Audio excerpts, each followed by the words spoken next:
But ECG normal ఉన్నా కొన్నిసార్లు మనకు early ECG can be normal. So ECG ఒక్కటే మీకు సరైన అవగాహన డయాగ్నోసిస్ ఇవ్వకపోవచ్చు కొన్నిసార్లు, నాట్ ఆల్ ద టైమ్.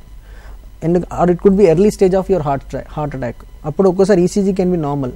అందుకే వీళ్ళలో ఏం చేస్తాం మనము, ఈసీజీ ఫస్ట్ తీసినప్పుడు మళ్ళీ వాళ్ళని వెయిట్ చేస్తామంటాం. అంటే సిమ్టమ్స్ క్లాసికల్గా ఉంటే half an hour ECG repeat చేస్తుంటాం.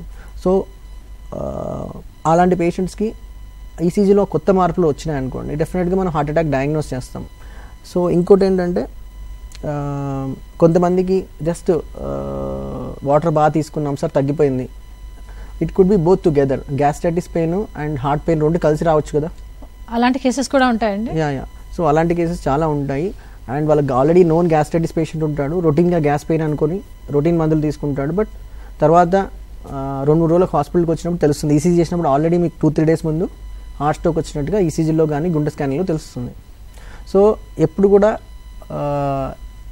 బొడ్డు పై భాగం నుంచి నెక్ దగ్గర పెయిన్ వచ్చినప్పుడు, ఎస్పెషల్లీ చెమటలతో అసోసియేట్ అయినప్పుడు అండ్ రేడియేటింగ్ పెయిన్ ఉన్నప్పుడు అండ్ నడిచినప్పుడు ఎగ్జర్షనల్గా పెయిన్ పెరిగినప్పుడు డెఫినెట్గా దాన్ని మనం ఇగ్నోర్ చేయకూడదు. ఒక simple ECG can differentiate the things. అప్పుడు కూడా మనకు ఇఫ్ ఎట్ ఆల్ మనకు డౌట్ ఉంటే ఫర్దర్గా 2D ఎకో చేయడము, ట్రోపనిన్ టెస్ట్ చేయడము అండ్ కార్డియాలజిస్ట్ని కన్సల్ట్ అయితే మనకు ఇంకా సిమ్టమ్స్ క్లారిఫై అవుతాయి.